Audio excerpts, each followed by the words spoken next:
Good afternoon, ladies and gentlemen. Thank you and welcome to the final act, the Norwood High School and Middle School, or rather Norwood City Schools District Fine Arts Expo. On behalf of the Norwood Theatrical Group, we are so delighted to have you here for this afternoon's performance of Shakespeare's Much Ado About Nothing.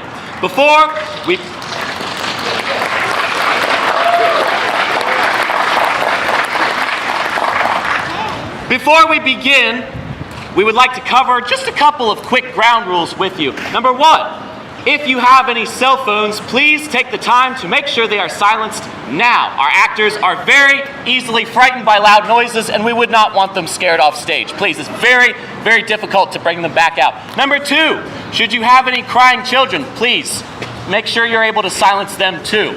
But rather, prevent them from roaming onto our chalked out paths, as we will have our actors moving throughout these zones during the production to make their way in the ground to surround you, our light audience. That brings us to our next rule. Please be sure that you are either seated on the concrete or up to stretch this page on this part of the concrete, as we will have some actors up here in our green space and throughout the areas. And make sure that you are ready to shift your chairs for optimal viewing. Next up, during intermission, we will be opening the doors to the middle school, if they are not currently open, they may not be, in order for you to access the restrooms, should you need to. But until then, I believe they are still locked off? Question mark? Main door is open. You heard it here, folks. Okay, lastly, as this is an open-air production, we greatly encourage you to get involved in the action. If we make you laugh, smile, give us a hoot and holler. If we make you sad, shed a tear with the actors. We are here for your pleasure, and it would be no greater honor than to have you by our sides throughout the duration of this production. Once again, on behalf of the Norwood Theatrical Group, welcome and enjoy.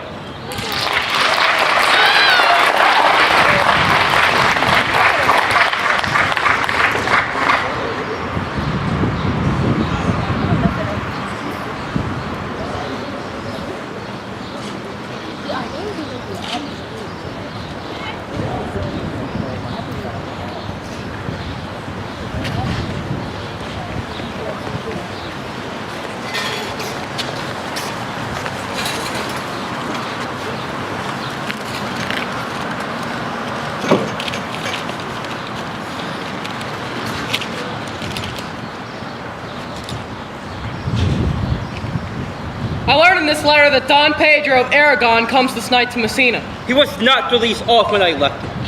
How many gentlemen hath he lost in this action? But a few of any sort, but none of name. The victory is twice itself when the achiever brings home full numbers. I find here that Don Pedro hath bestowed much honor on a young Florentine called Claudio. Much pleasure on his part. Greatly remembered by Don Pedro. Now, born to prominent of his age, doing a figure of a lamb, a feast of a lion. He hath an uncle here in Messina. Will be very much glad of it. I pray you, has Signor Montalto returned from the wars, or no? I know none of that namely. What is he that you ask of, niece? My cousin means Signor Benedict of Padua. Oh yes, he's returned, not as pleasant as ever he was. He set up his bills here in Messina and challenged Cupid at the flight, and my uncle's fool. Reading the challenge, subscribed to the Cupid and challenged him at the Bulbert. I pray you, how many hath he killed and eaten in these wars? But how many hath he killed? For indeed, I promise to eat all of his killing.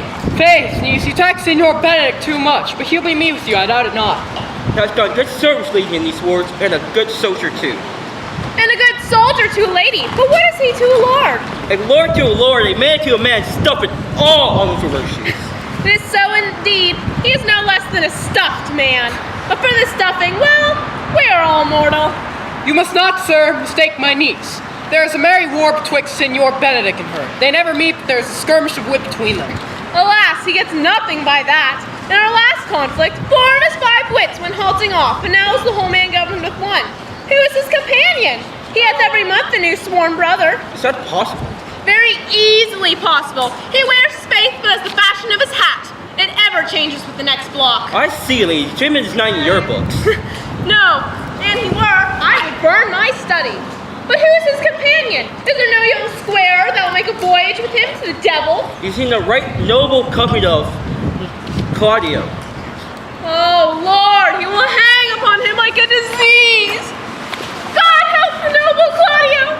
If he have caught the Benedict, it will cost him £1,000 ere he be cured. I'm gonna hold friends with you, lady. Do, good friend.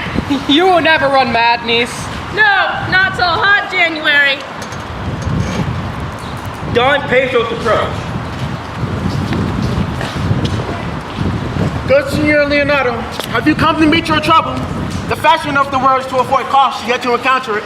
Never came trouble to my house in the likes of your grace. The trouble being gone, comforts remain. But when you depart from me, sorrow abides and happiness takes its leave. You embrace your charge too willingly. I think this is your daughter? Her mother hath many times told me so. Were you in doubt, sir, that you asked her? Senor Benedict, no, for then you were a child. You have it for Benedict. We may guess by what you are being a man, truly the lady's father herself. Be happy, lady, for you are like an honorable father. If Signor Leonardo be her father, she would not have his head on her shoulders for all of Messina, as like him as she is. I wonder you would still be talking, Signor Benedict. Nobody marks you. Why, my dear Lady Disdain, are you yet living? Is it possible Disdain should die when she has such meat food to feed on as Signor Benedict?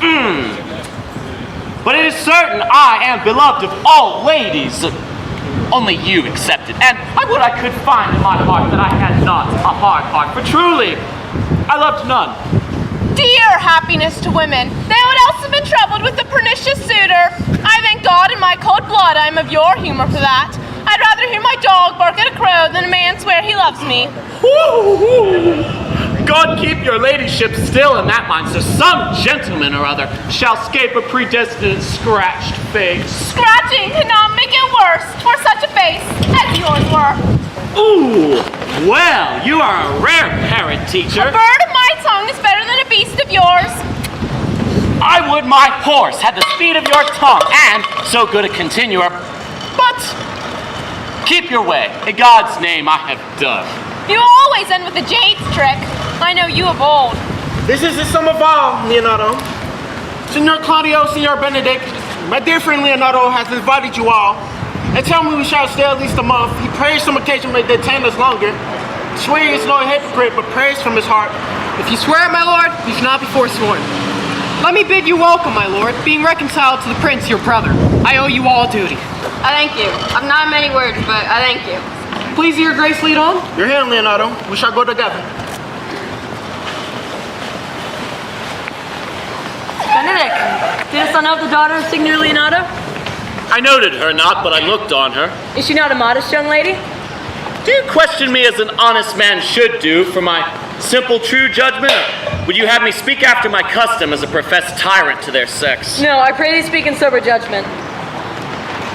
Only this commendation I can afford her, that were she other than she is, she were unhandsome, and being no other but as she is, I do not like her. Thou thinkest I am in sport. I pray thee tell me truly how thou likest it. Would you buy her, that you inquire after her? Can the world buy such a jewel? Yea, and a case to put it into. But speak you this with a sad brow? Ugh. Come, what key shall a man take you to go in the song? In mine eyes she is the sweetest lady that ever I looked on.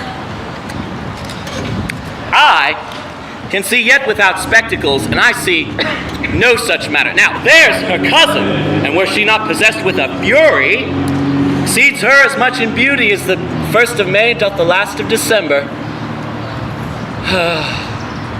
But I hope you have no intent to turn husband, have you? I would scarce trust myself, though I had sworn the contrary, if Hero would be my wife. Does it come to this? Shall I never see a bachelor of 60 again? Go to it, faith, and if thou wilt needs, thrust thy neck in the yoke, wear the print of it, and sigh away Sundays. Look, Don Pedro is returned to seek you. What secret hath held you here that you follow not to Leonardo's? I would your grace would constrain me to tell. A Triclian thy allegiance. You hear, Count Claudio, I can be as secret as a dumb man. I would have you think so, but on my allegiance mark you this. On my allegiance, he is in love. With who now? That is your grace's part. Mark how short his answer is. With Hero, Leonardo's short daughter. If this was so, so were it uttered. Well, if you love her, for the lady is very well worthy. You merely speak this to fetch him in, my lord. By my troth, I speak my thought. In faith, I spoke mine. By my two fates and troths, my lord, I spoke But I mine. love her, I feel. That she is worthy, I know. That I neither feel how she should be loved, nor know how she should be worthy, is the opinion that fire cannot melt out of me. I will die in it at the stake. Thou was an obstinate heretic in the spite of beauty. And can never maintain his part but in the force of his will.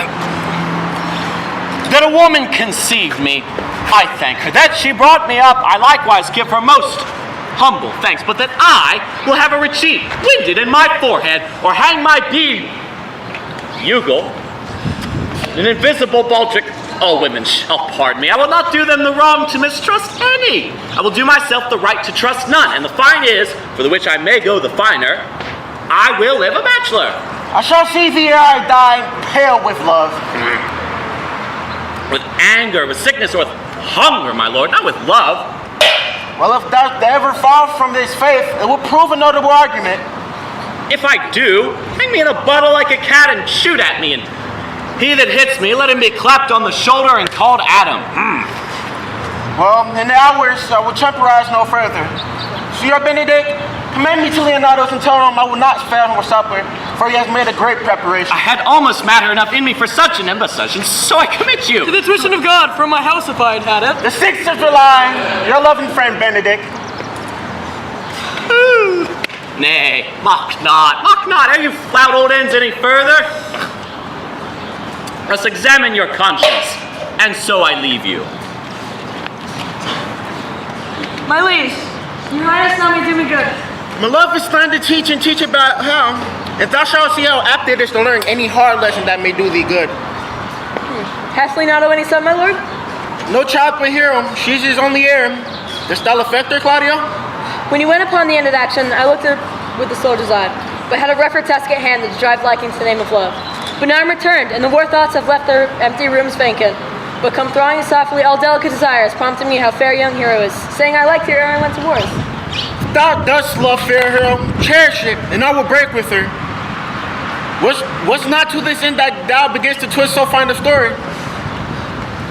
How sweetly you do minister the love. I would have salved it with a longer treatise. Beneath the bridge much broader than a flood. I know we shall have revelling tonight. I will assume some part in some disguise until fear I am Claudio. Then in her bosom I claps my heart. Then to conclude, she shall be thine. Let us put it presently.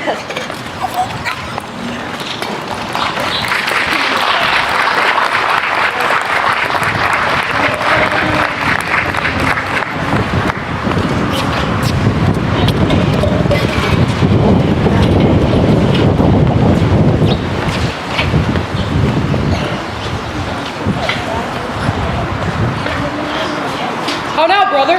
Where's my cousin, your son? Hath he provided the music?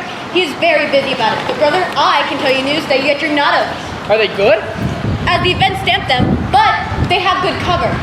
They show well outward. The prince and Count Claudio walking in a thick pleached alley in mine orchard, were thus overheard by a man of mine. The prince discovered to Claudio that he loved my niece, your daughter, and meant to acknowledge it this night in a dance. And if he found her accordant, he meant to take the present time by the top and instantly break you of it. Hath the fellow any wit that told you this? A good sharp fellow. I will send for him and question him yourself. No. We will hold a dream till it appear itself, but I will acquaint my daughter with all, so that she may better be prepared for an answer if peradventure this be true. Go you and tell her.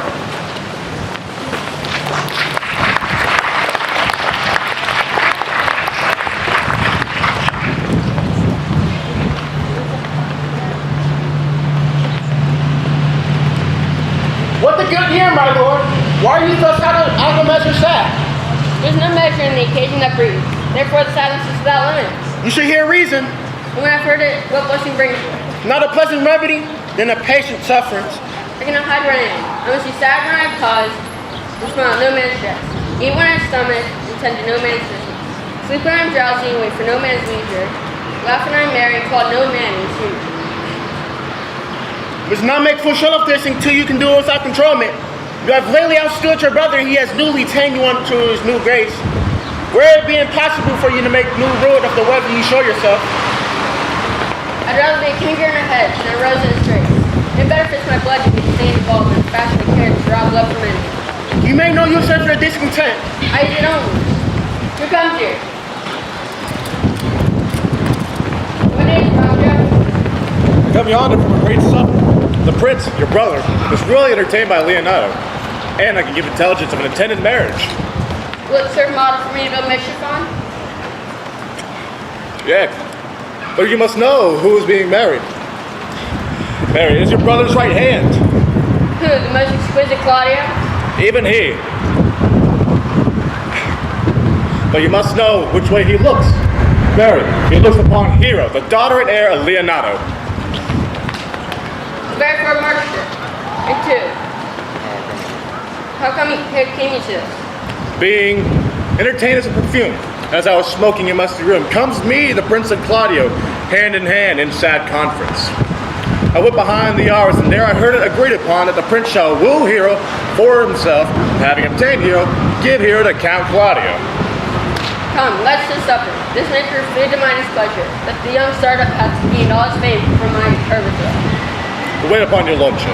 To the death, my lord.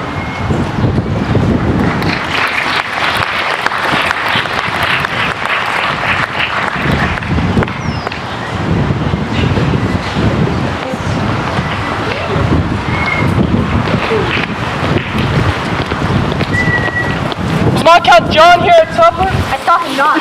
How sorely that gentleman looks.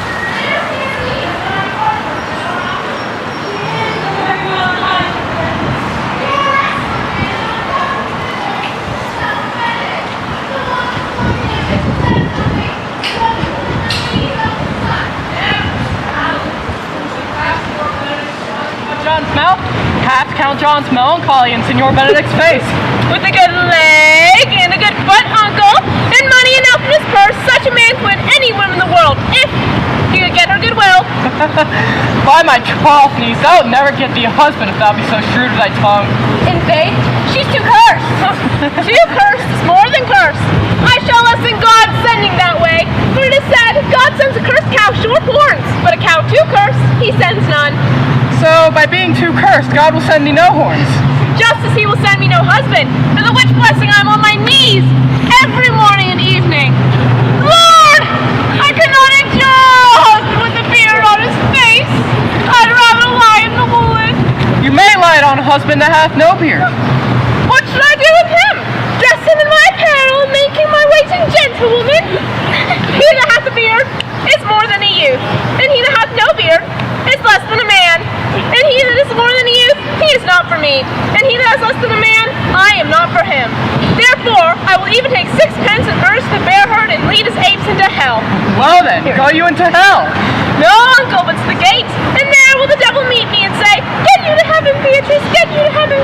Here's no place for you maids. So deliver I up my apes and away to St. Peter. In the heavens, he shows me where the bachelors sit, and there live we, as merry as the day is long. Well, niece, I trust you will be ruled by your father. Yes, Faith, it is my cousin's duty to make a curtsy and say, Father, as it please you. Yet, for all that, cousin, let him be a handsome fellow. Else make another curtsy and say, Father, as it please me. Well, niece, I hope to see you one day fitted with a husband. Not till God make men out of some other metal than earth. We're not grieve women to be overmastered by a piece of valiant dust. No, uncle, I'll none. Adam's sons are my brethren. And truly, I hold it a sin to match my kindred. Well, daughter, remember what I told you. If the prince do solicit you in that kind, you know your answer. The revelers are entering, brother. Make good road.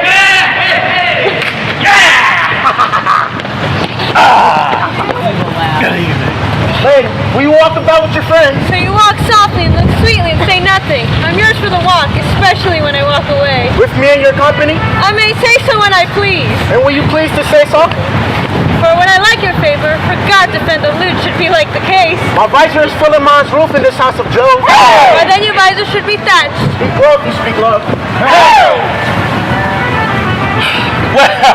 I would you did like me. So for not I, for your own sake. for I have many ill qualities. Which is one. I say my prayers aloud. The love you, the better. The hearers may cry, Amen. God, match me with a good dancer. Amen.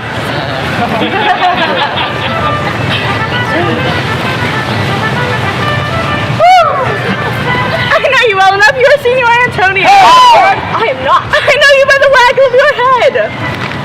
To tell you true, I counterfeit. Oh, you cannot do the man so ill will, unless you were the very man. Here's his dry hand up and down. You are he, you are he. At a word, I am not. Come, do you think I know you not by your excellent wit? Can virtue hide itself? Go to, mum, you are he. Graces will appear, and there's an end. Will you not tell me who told you so? No, you shall pardon me. Nor will you tell me who you are. Not now. That I was disdainful, and that I had my good wit out of 100 merry tales. Well, this was Signor Benedict that said so. Woo! What's he? I'm sure you know him well enough. Not I, believe me. Did he never make you laugh? I pray you, what is he? Why, he is the prince's jester. A very dull fool. His only gift is in devising impossible slanders. None but libertines delight in him, and the condemnation is not in his wit, but his villainy, where he both pleases men and angers them, and then they laugh at him and beat him. When I know the gentleman, I'll tell him what you say. Do. Put a break comparison or two on me, which, peradventure, not marked nor laughed at, strikes him into melancholy. Oh, and then there's a parting save to the fool eat no supper that night. We must follow the leaders. In every good thing. Nay, they lead to any ill. I'll leave them at the next turning.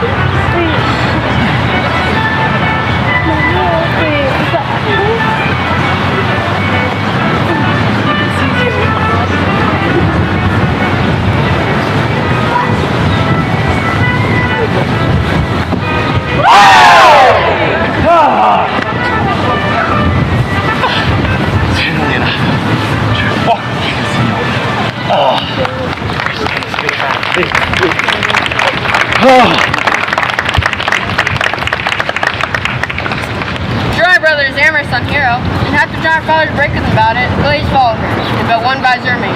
That is Claudio. I know him by his bearing.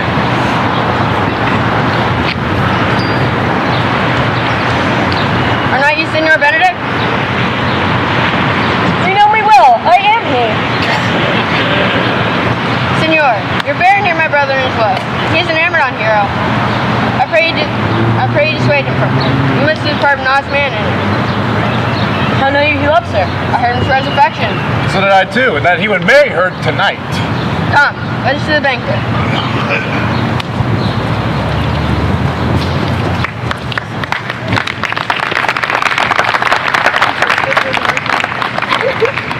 Thus hence arrived with the name of Benedict, but I hear this ill news with the ears of Claudio. 'Tis certain so, the prince rues for himself. Friendship is constant in all other things, save in the opposite affairs of love. Therefore, all hearts in love use their own tongues. Let every eye negotiate for itself, and trust no agent. For beauty is a witch, against whose charms faith melts in the blood. This is an action of hourly proof which I mistrusted not. Farewell, therefore, hero.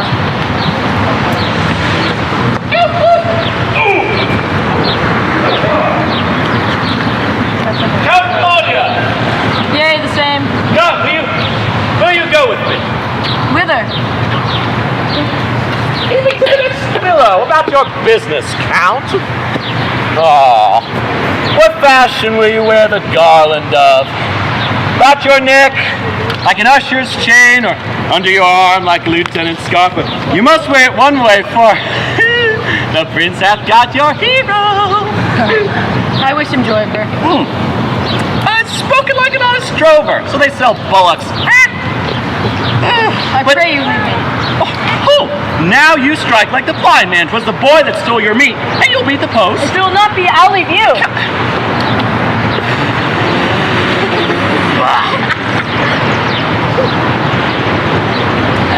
Alas, poor hurt fowl. Now they creep into sedges. But that my lady Beatrice should know me. and not known. The prince is full. It may be I go under that title because I am married, yea, but so I'm apt to do myself wrong. I'm not so reputed. It is the base, though bitter, disposition of Beatrice that puts the world into her person, and so gives me out. Well, I'll be revenged as I may.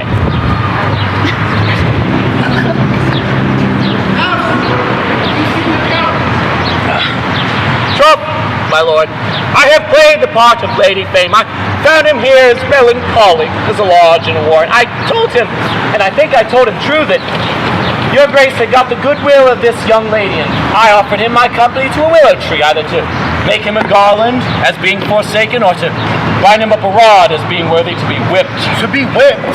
What's his fault? The flat transgression of a schoolboy who, being overjoyed with finding a bird's nest, shows it his companion, and he steals it. Does thou make a transgression? The transgression is in the stealing.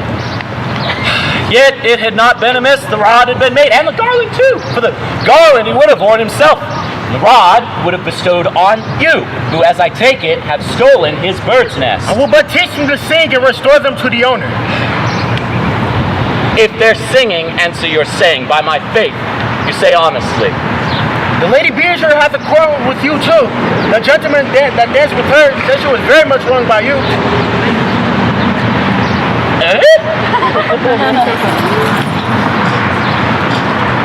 She misused me past the endurance of a block. My very visor began to assume life and scope with her. She told me, not thinking I had been myself, that I was the prince's jester. I was duller than a great thaw, huddling jest upon jest with such impossible confidence that I stood like a man at a mark with a whole army shooting at me. She speaks poniards every word. Stabs! Oh, look, here she comes. Will your grace command me any service to the world's end? I will go on the slightest expedition now to the Antipodes that you can devise to send me on. I will go. I will fetch you a toothpicker from the furthest inch of Asia. Do you any embassage to the pygmies rather than hold 3 words conference with this harpy? You have no employment for me. None but to desire your good company. Oh God, sir. Here's a dish I love not. Cannot endure my lady tongue. Come, lady, you have lost the heart of Signor Benedict. Indeed, my lord. He lent it to me a while, and I gave him use for it. A double heart for a single one. Marry, once before he wanted me with false dice. Therefore your grace may well say I have lost it. You have put him down, lady. You have put him down. So I would he should not do me, my lord, lest I should prove the mother of fools. I brought Count Claudio, whom you sent me to seek. How now, Count? Wherefore are you sad? Not sad, my lord. Been sick? Neither, my lord. The Count is neither sad, nor sick, nor merry, nor well, but Sybil Count. Sybil is an orange, and something of that jealous complexion. I think you're blazing to be true, lady. But if this be so, say it is false. Here, Claudio, I have wooed and died with name, and good hero is one. I have broke with his father, and his goodwill obtained. Name the day of marriage, and God give thee joy. Count, take of me my daughter, and with her my fortunes. His grace hath made his match, and all grace say amen to her. Speak, Count, 'tis your cue. Silence is but the perfectest herald of joy. I were but little happy if I could say how much. Lady, as you are mine, I am yours, if you dote upon the exchange. Speak, cousin, or if you cannot, stop his mouth with a kiss and let him not speak neither. Lady, you have a merry heart. Yea, my lord, I thank it, poor fool, that keeps on the windy side of fair. My cousin tells him in his ear that he is in her heart. And so she doth, cousin. Good lord, for an alliance! Thus goes everyone in the world but I. And I am sunburnt. I may sit in the corner and cry, "Hi ho for a husband!" Lady Beatrice, I will get you one. I'd rather have one of your father's getting. Have your grace never a brother like you. Your father got excellent husbands to make and come by them. Will you have me then? Not unless I can have another for the working days. Your grace is too costly to wear every day. But I beseech your grace to pardon me. I was born to speak all mirth and no matter. Your silence most offends me, but that fits you the best, for you were born at a merry hour. No, sure, my lord. My mother cried, but then there was a star danced, and under that I was born. Cousins! God give me joy! Niece, will you look to these things I told you of? I pray you mercy, uncle. By your gracious pardon. A pleasant-spirited lady. There is little of the melancholy element in her, my lord. She is never sad when she sleeps, and not ever sad then. For I have heard my daughter say she hath often dreamt of unhappiness, and waked herself with laughing. She cannot bear to hear the tale of her husband. Oh, by no means. She mocks all her wooers out of suit. She's an excellent wife for Benedict. Oh, Lord, my lord. If they are but a week married, they will talk themselves mad. How now, Count? We mean for you to go to church. Tomorrow, my lord. Love goes on crutches till love is all its ranks. Not till Monday, my dear son, which is hence just the 7th night, and a time too brief, too, to have all things answer my mind. Take too long of breathing. We will undo one of Hercules' acts and bring Benedict and Beatrice into a mountain of affection. With your two hopes, I shall show you direction. My lord, I am for you, though it cost me 10 nights' watchings. And I too. Are you too, gentle hero? I will do any modest office, my lord, to help my cousin to a good husband. Benedict is not the greatest man I know, but with his quick wit and his queasy stomach, he shall fall in love with Beatrice. Come, and I shall show you my drift.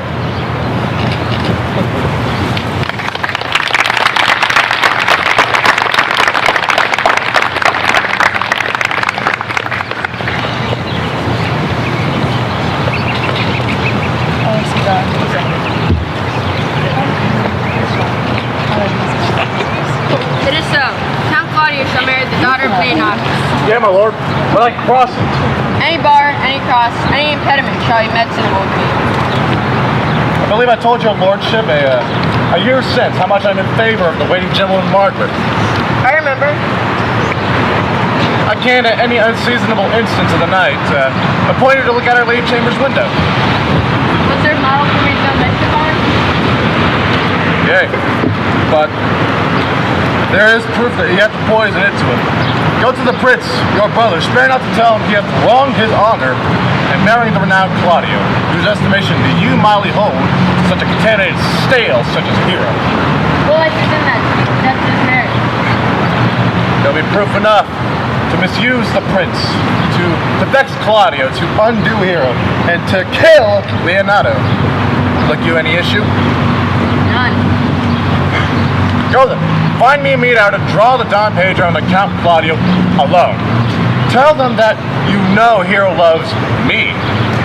Tend to kind of zeal both to the prince and Claudio, as in your love for the prince's honor who hath arranged this match, and his friend's reputation, which is likely to be cousin to the semblance of a maid. Offer them instances which shall bear no less likelihood at meeting in the orchard, the very night before the wedding. Hear me call Margaret hero, hear Margaret turn me Claudio. Have him meet in the orchard right before the wedding. I shall presently go on the day of marriage. Go then. Be constant in your accusation. My cunning shall not fail me.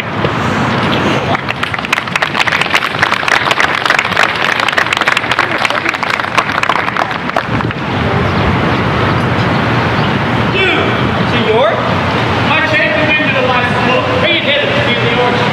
I'm already there. I know that, but I would have thee hence and here again.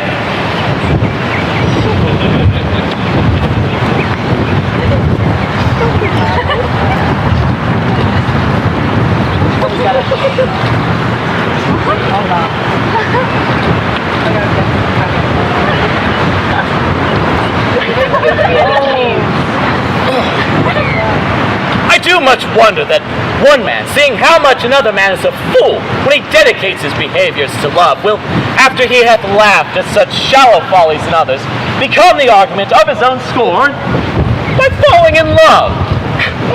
Such a man as Claudio. I have known when there was no music with him but the drum and the pipe, and now had he rather hear the tabor and the pipe. Known when he would have walked 10 miles afoot to see a good armor, and now had he rather lie 10 nights awake carving the fashion of a new doublet. Want to speak plain and to the purpose like an honest man and a soldier. And now, is he turned orthography? His words are a very fantastical banquet of so many great dishes.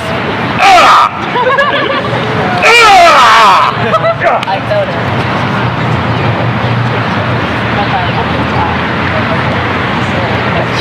May I be so converted and see with these eyes? No, I cannot tell. I think not. I'll not be sworn, but love may transform me to an oyster. Yeah. But I'll take my oath on it till he have made an oyster of me. Shall never make me such a fool. One woman is wise, yet I'm well. Another is fair, yet I'm well. Another virtuous, yet I'm well. But till all graces be in one woman. Yeah. One woman shall not come in my grace. Rich she shall be, yeah? That's certain. Wise or I'll not virtuous, or I'll never cheapen her fair.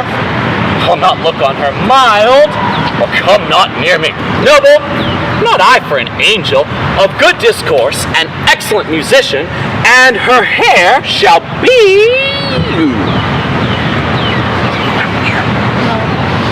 No. Of what color it please God? The prance and monsieur love will hide me in the arbor.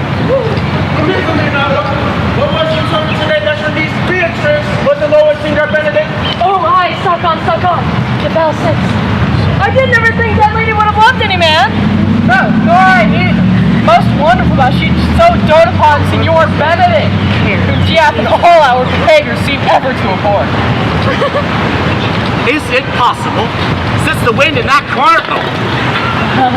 I cannot tell to think of it that she loves him with an enraged affection. Maybe she doth for counterfeit. Faith, like enough. Never was counterfeit of passion came so near life of passion as she discovers it. Why? What affects the passion shows she? What affects, my lord? She will sit you... You heard my daughter tell you how? Oh, she did indeed. How? How, I pray? You amaze me. I would have thought her spirit been invincible against all the sides of affection. I would have sworn ahead, my lord, especially against Benedict. Has she made her affection known to Benedict? No, swear she never will. Surely, says she, so often count her with scorn to write him that I love him. This says she when she's beginning to write it. For she'll be up 20 times a night. And there she sit in her smock till she have read a sheet of paper. My daughter tells us all. Oh, she tore the letter into 1,000 halfpence. Railed to herself that she should be so immodest as to write to one she knew would flout her. I measure him, says she, by my own spirits, for I should flout him if he writ to me, yea, though I love him I should. Then down upon her knees she falls, beats her heart, tears her hair, prays, curses, oh sweet Benedict, God give me patience. The ecstasy has so much overborne her that my daughter sometimes feared she would do a desperate outrage to herself. Well, good that Benedict known of it by some other, for she will not discover it.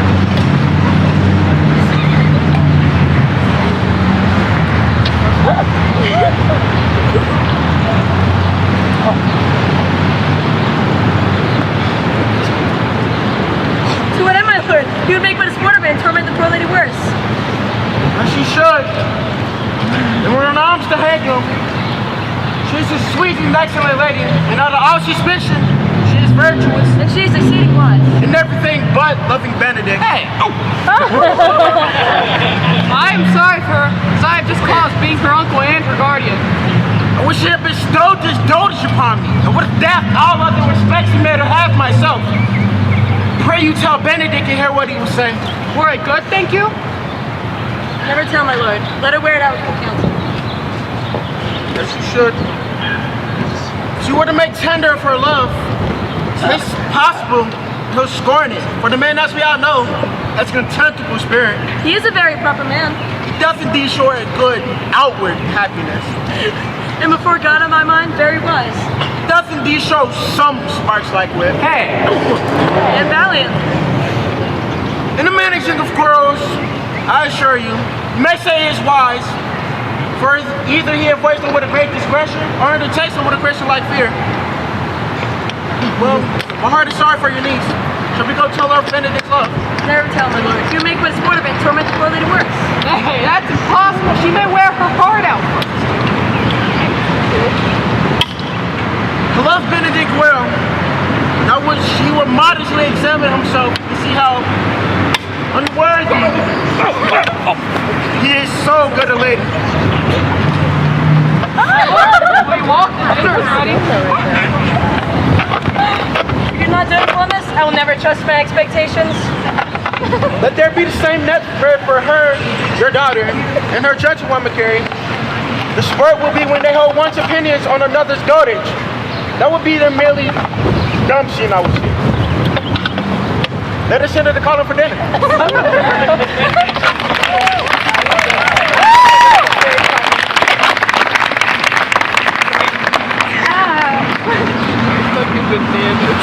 this can be no trick!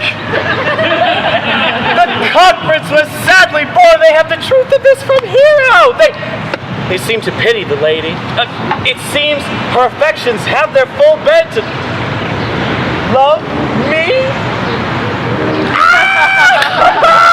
Why, it must be requited! But I hear how I'm censured. They say I will bear myself proudly if I perceive the love come from her.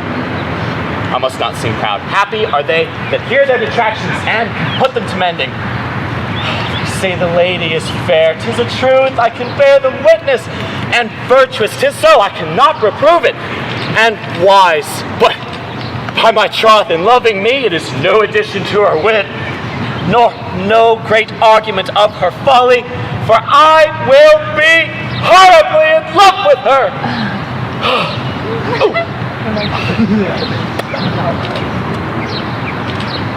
I may chance have some odd quirks and remnants of wit broken on me because I have railed so long against marriage, but shall quips and sentences and these paper bullets of the brain awe a man from the career of his humor? No! The world must be peopled. When I said I would die a bachelor, did not think I would live till I were married. Here comes Beatrice. By this day, she's a fair lady. I do spy some marks of love in her. Against my will, I'm sent to bid you come in to dinner. Fair Beatrice, I thank you for your pains. I took no more pains for those thanks than pains you took to thank me. If they were painful, I would not have come. You take pleasure, then, in the message. Yea, just so much as you might take upon a knife's point and choke a dog whistle. You have no stomach, senor? Very well.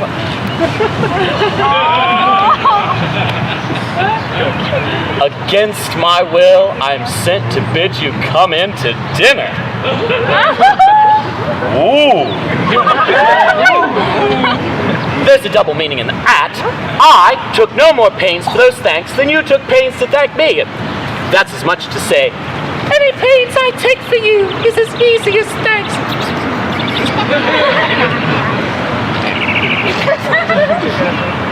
If I do not take pity of her, I'm a villain. If I do not love her, I'm cruel. I will go get her picture.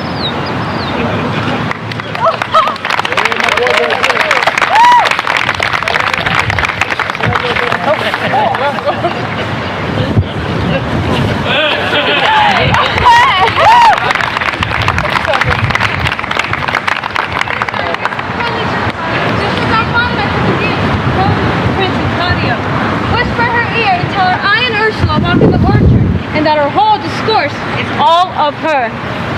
and bid her steal into the pleated bower, where honeysuckles ripened by the sun forbid the sun to enter. There will she hide her, to listen or propose. This is my office, fare thee well in it, and leave us alone. I will make her come. I warrant you presently. Now Ursula, as we do, trace this alley up and down. When I do name him, let it be thy part to praise Benedict more than ever man did merit. My talk to thee must be how Benedict is sick in love with Beatrice. Now begin, for Beatrice like the laughing ones close by the ground. Do you hear our conference? The pleasantest angling is to see the fish cut with her golden oars the silver stream greedily devours the treacherous bait.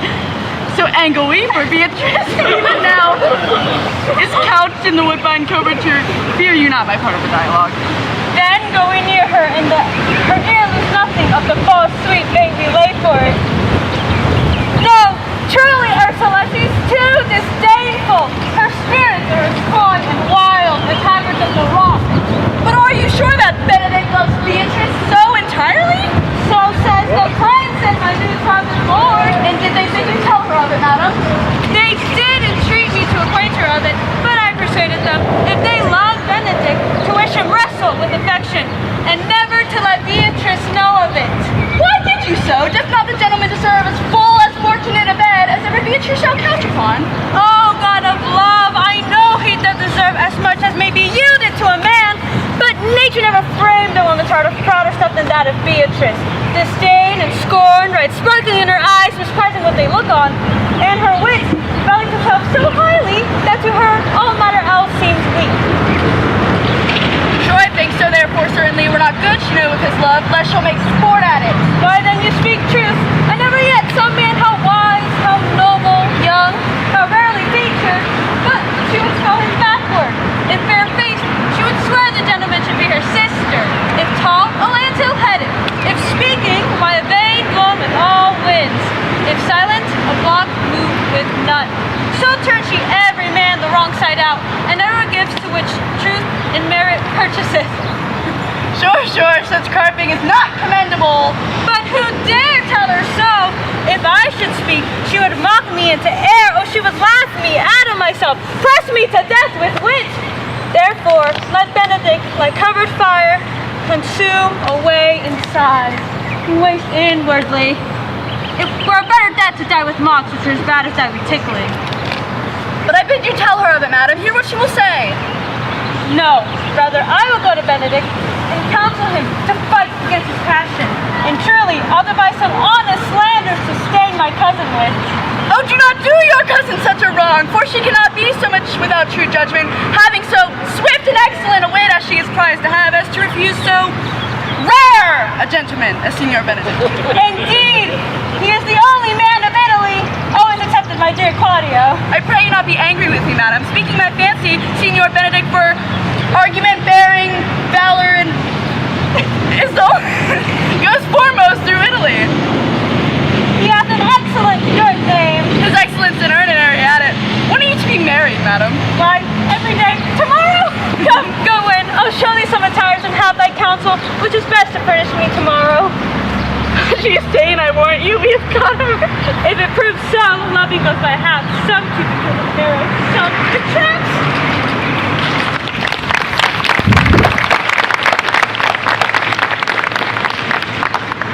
What fires in mine ears? Can this be true? Stand I condemned for pride and scorn so much? Contempt, farewell. And maiden pride adieu. No glory lives behind the backs of such. And Benedict, love on. I shall requite thee, taming my wild heart to thy loving hand. If thou dost love, my kindness shall incite thee to bind our loves up in holy band. For others say thou dost deserve, and I believe it better than accordingly.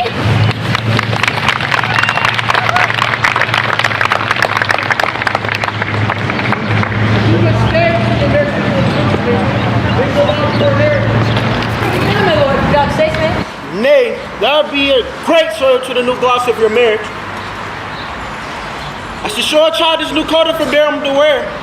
I'll be bold with Benedict for his company, from the crown of his head to the sole of his foot. He is all mirth, and the little hangman dare not shoot at him.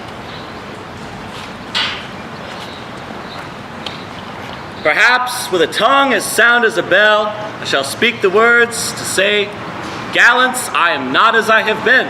So says I. Methinks you are sad. I hope he be in love.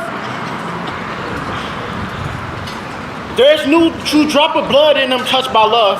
If he be sad, he wants money. I have the toothache. Draw it. Hang it. You must hang it first and draw it afterwards. What side for the toothache? Where is but humor or worm? Well, everyone can master a grief, but he that has it. Yet say I, he is in love. If any man seen him at the barber's, Oh no, but the barsman hath been seen with him. The ornaments of a cheek hath already stuffed tennis balls. Indeed, he looks younger than he did by loss of a beard.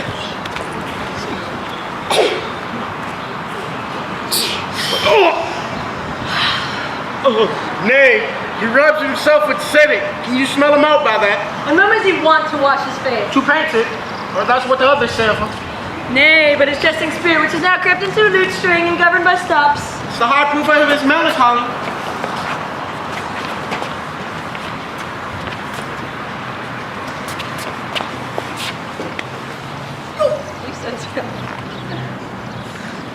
Or perhaps you speak this to conclude. He's in love. Nay, but I know who loves him, Warrant thee that knows him not. and his ill conditions, but the spot of all dies. She shall be buried with her face upwards. Yet is this no charm for the toothache? Old Senor, walk aside with me. I've studied 8 or 9 wise words to speak to you, which these hobby horses must not hear.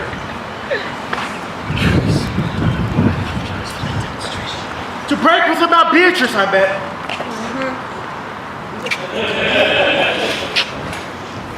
Here am I that plays their parts with Beatrice, so when the two bears meet, they will not fight.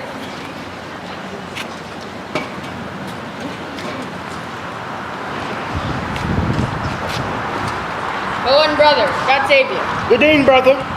If you wish to serve, I will speak with you. In private, To please you, if Count Claudio may hear, what I will speak of concerns him. what's the matter? Needs orders to be married tomorrow. You know he does. I know not that, and he knows what I am. If there be any impediment, I pray you discover it. You may think I love you not. Let that appear hereafter. What's the matter? I came hither to tell you, in circumstances shortened, Lily's been too long a talking, for she is disloyal. Who, hero? Even she, Leonardo's hero, your hero, every man's hero. Disloyal. The word is too good to paint on her wickedness. Think you have a worse title, and I'll fit her to it. If I see something against the marriage, tomorrow at the congregation, then will I shame her. Proceed accordingly. As far as I join for thee to obtain her, I will join thee to disgrace her. I will not quit until you're my witnesses.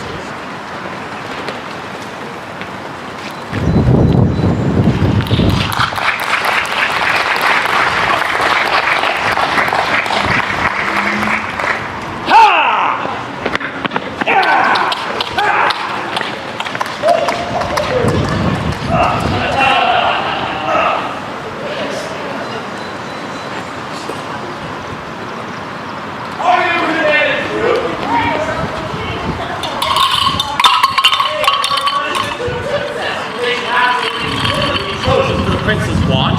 Well, give me that charge, neighbor dog, Jerry.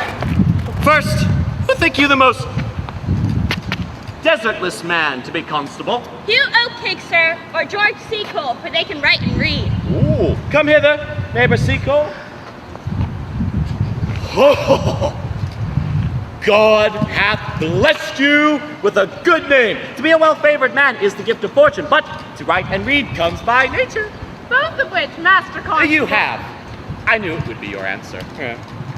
You are thought here to be the most senseless and fit man for the constable of the watch. Therefore, bear you the letter! Yeah! This is your charge. You are to comprehend all vagrom men. You are to bid any man stand in the prince's name. How he will not stand. why then take no note of him? But let him go, and presently call the rest of the watch together, and thank God you are rid of a knave. If he will not stand when he is bidden, he is none of the prince's subjects. True, and they are to meddle with none but the prince's subjects. Well, you shall also make no noise in the streets, for the watch to babble and to talk is most tolerable, and not to be endured. We'd rather sleep than talk, for you know it belongs to a watch. Why, you speak like an ancient and most quiet watchman, for I cannot see how sleeping should have been. Only have a care that your bills not be stolen. Well, you are to call at all the alehouses and bid those that are drunk, get them to bed. How they will not? Why then let them alone till they are sober? Well, sir, If you meet a thief, you may suspect him by virtue of your office to me. No true man. And for such kind of men, the less you meddle or make with them, why, the more is for your honesty. if we know him to be a thief, shall we not lay hands on him? Truly, by your office you may, but I think they that touch pitch will be defiled. The most peaceable way for you, if you do take a thief, is to let him show himself what he is and steal out of your company.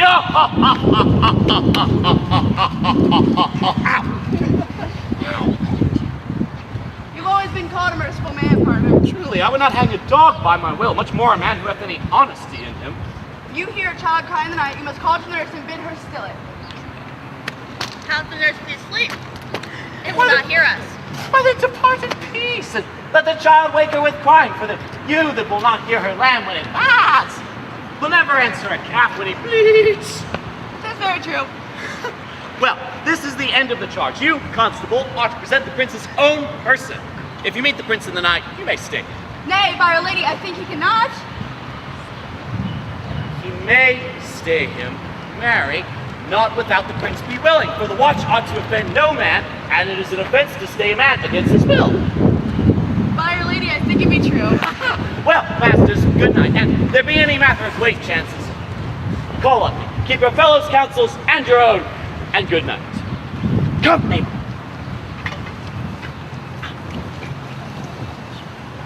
Oh. Ha! Well, master, we have our charge. Let us go sit here upon the church bench till 2, then all to bed. One word, God, neighbors!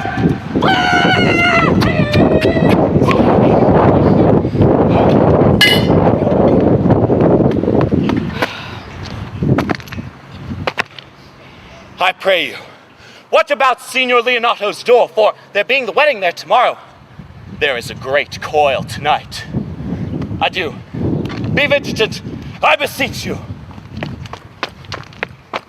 Ha!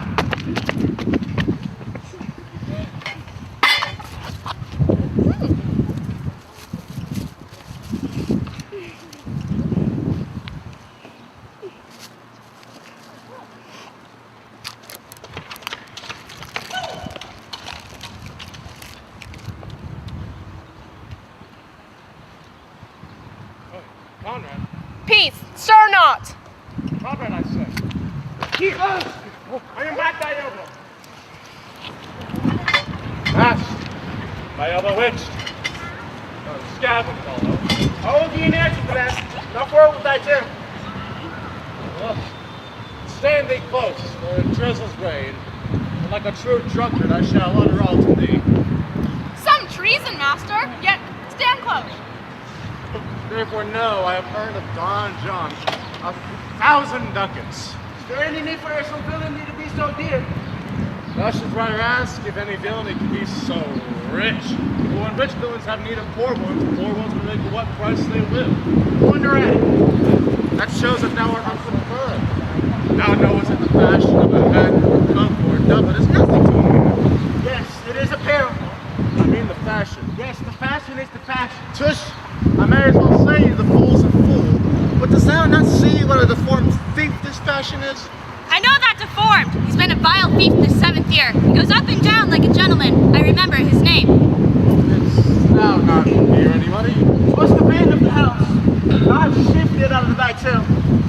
don't either. But now that tonight I have wooed Margaret by the name of Hero. She bids me 1,000 times good night. I tell this tale vilely. Oh, but I should first tell thee how my master, Prince and Claudio, planted and placed by my master, saw this amiable encounter in the orchard. Thought they Margaret was Hero. Two of them did, the Prince and Claudio. Oh no, this masterful plan, when they saw me court Margaret in Hero's garments, shall leave Hero without a husband. I tried you the princess name! Step!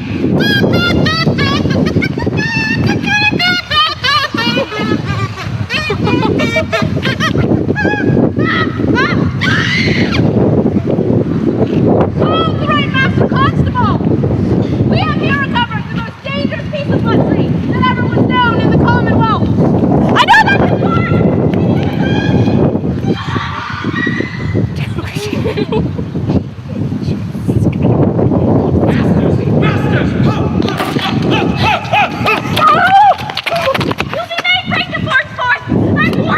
Masters, never speak, we charge you. Let us obey you to go with us.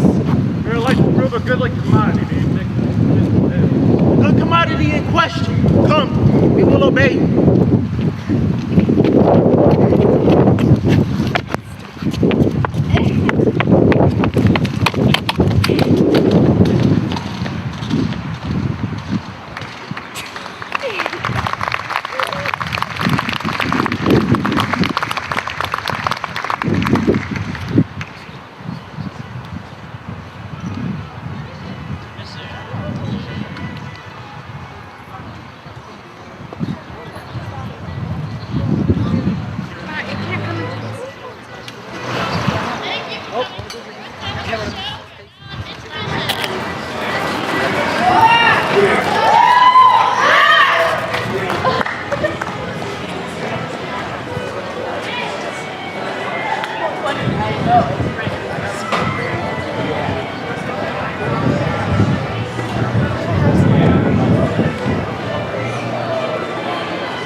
If it's unlocked,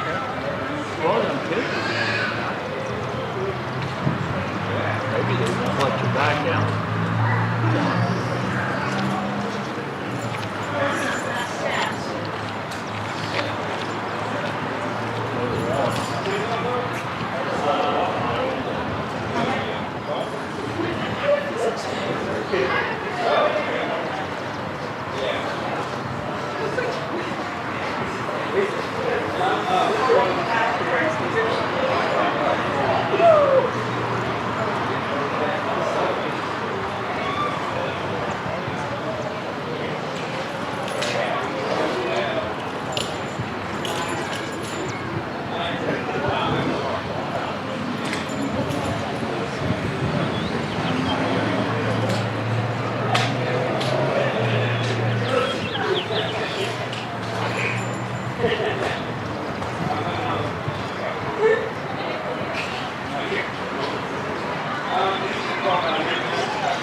They're just like, we don't like you.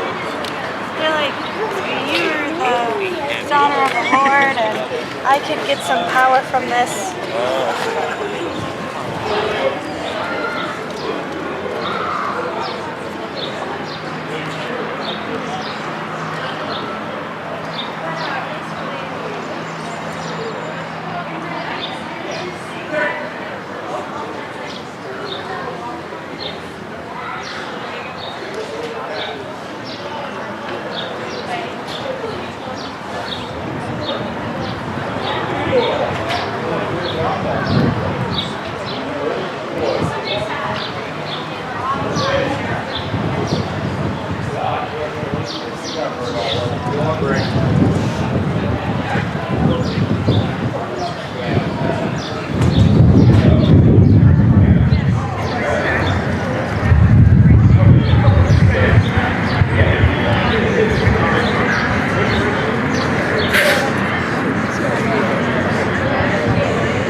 Beatrice and desire her to rise. I will, lady. And bid her come hither. Well, troth, I think your other rubato were better. 'Tis not so good, and I warrant your cousin will say so. My cousin's a fool, and thou art another. I'll wear none but this. I like the new tire within excellently, and the gowns of the most rare fashion. In faith, I saw the Duchess of Milan's gown that they praise so. Oh, that exceeds, they say. Troth, 'tis a nightgown, in respect to yours. Yours is worth 10 sonnet. God give me joy to wear it. My heart is exceeding heavy. 'Twill be heavier soon by the weight of a man. Fie upon thee, art thou not ashamed? Ashamed of what, lady? Of speaking honorably. Is not marriage honorable in a beggar? Is not your lord honorable without marriage? Ask my Lady Beatrice's house. Here she comes. Good morrow, cuz. Good morrow, sweet hero. What, how now? Do you speak in the sick tune? I am out of all other tune, methinks. Claps it to light, oh love. If you sing it, I'll dance it. You light a love with your heels. Then, if your husband have stables enough, you shall see he shall lack no barns. 'Tis almost 5 o'clock, cousin. 'Tis time you were ready. By my troth, I'm exceeding ill. Hi-ho! These gloves the Count sent me, they're an excellent perfume. I am stuffed, cousin. I cannot smell. A maid and stuffed. There's a goodly catching of a cold. Oh, God help me. God help me. How long have you rest apprehension? Ever since you left it, doth not my wit become me rarely. It is not seen enough. You should wear it in your cap. For my troth, I am sick. Get you some of this distilled Cardius Benedictus and lay it to your heart. It is the only thing for a queen. There, thou prickest her with a thistle. Benedictus? Why Benedictus? You have some moral in this Benedictus? Moral? No, I have no moral meaning. I meant only plain holy thistle. You, perchance, may think that I think that you are in love. Indeed, I cannot think. If I were to think my heart out of thinking that you are in love, or that you will be in love, or that you can be in love, yet Benedict was such another, and now he's become a man. He swore that he would never marry, but yet, in despite of his heart, he eats his meat without grudging. And how you may be converted, I know not, but methinks you look with your eyes of the other women do. What pace is this thy tongue keeps? Not a false scallop. Help to dress me, good cuz, good Meg.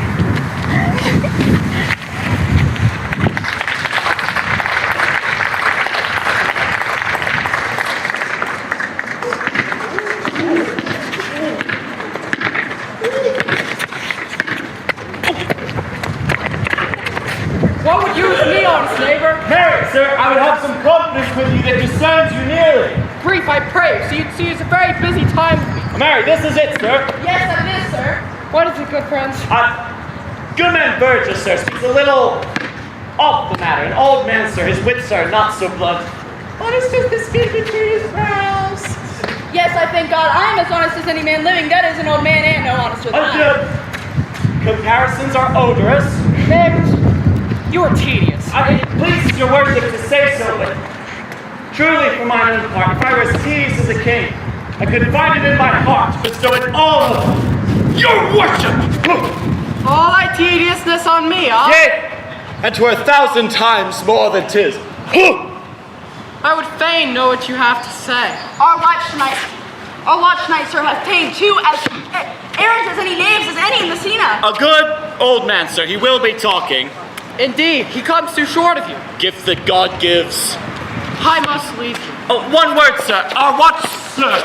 And indeed comprehended two auspicious persons. We would have them this morning examined before your worship. Take the examination yourself and bring it me. I am now in great haste as may appear unto you. It shall be suffragans. Oh. Drink some wine ere you go. Fare you well.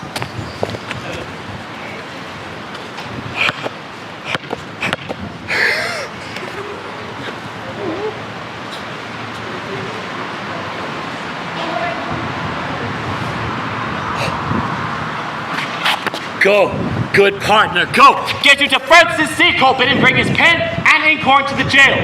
We are now to examination these men. And we shall do so wisely. We will spare for no wit, I warrant you. Only get the learned writer to set down our excommunication and meet me at the jail.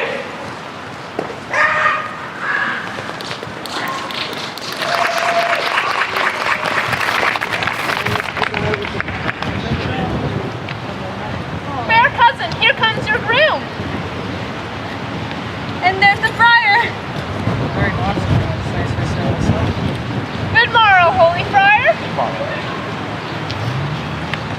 Signor Leonato. Good morrow to you all. Come, Friar Francis, be brief. Only to the plain form of marriage, and you shall count their particular duties afterwards. My lord, you come hither to marry this lady? No. To be married to her. Friar, you come to marry her. Ladies, you come hither to be married to this count? I do. If either you have any inward impediment on why you should not be conjoined, I charge you on your souls to utterance. Know you any hero? None, my lord. Know you any count? I dare make his answer. None. Oh, what men dare do, what men may do, what men daily do, not knowing what they do. Standing by, Friar. Friar, by your leave, do you give me this maid, your daughter? Freely, son, as God did give her me. And what have I to give back? Whose worth may counterpoise this rich and precious gift? Nothing, unless you render her again. Sweet prince, your only noble thankfulness. There, Leonato, take her back again. Give not this raw orange to your friend. She's but the sign and semblance for her honor. Behold, how like a maid she blushes here. Comes not that blood as modest evidence to witness simple virtue? Would you not swear, all you that see her, that you are made by these exterior shows? But she is none. She knows the heat of luxurious bed. Her blush is guiltiness, not modesty. What do you mean, my lord? Not to be married, not to knit my soul to an approved wanton. Dear my lord, if you in your own proof have vanquished the resistance of her youth and made defeat of her virginity, I know you would say, if I have known her, and she did embrace me as a husband and so exceedingly wait before in sin, no, Leonato, I never tempted with word too large, but as a brother to a sister, showed bashful sincerity and comely love. And seemed I ever otherwise to you? Out on thee seeming! You seem to me as dying in ore, as chaste as a buddy be blown. But you are more intemperate in your blood than Venus, those pampered animals that rage in savage sensuality. My lord, well that he doth speak so wide. sweet prince, why speak not you? What should I speak? I stand dishonored that I've gone to lead my friends to some common stale. Are these things spoken or do I but dream? Sir, these things are spoken, and they're true. This looks not like a nuptial. True, oh God! Leonato, stand I here? Is this the prince? Is this the prince's brother? Oh, this is so beloved, my lord. Let me remove one question to your daughter. By that fatherly and kindly power that you have in her, bid her answer truly. I charge thee dues, thou art my child. God defend me high in this sense. What catechizing call you this? To make you answer truly to your name.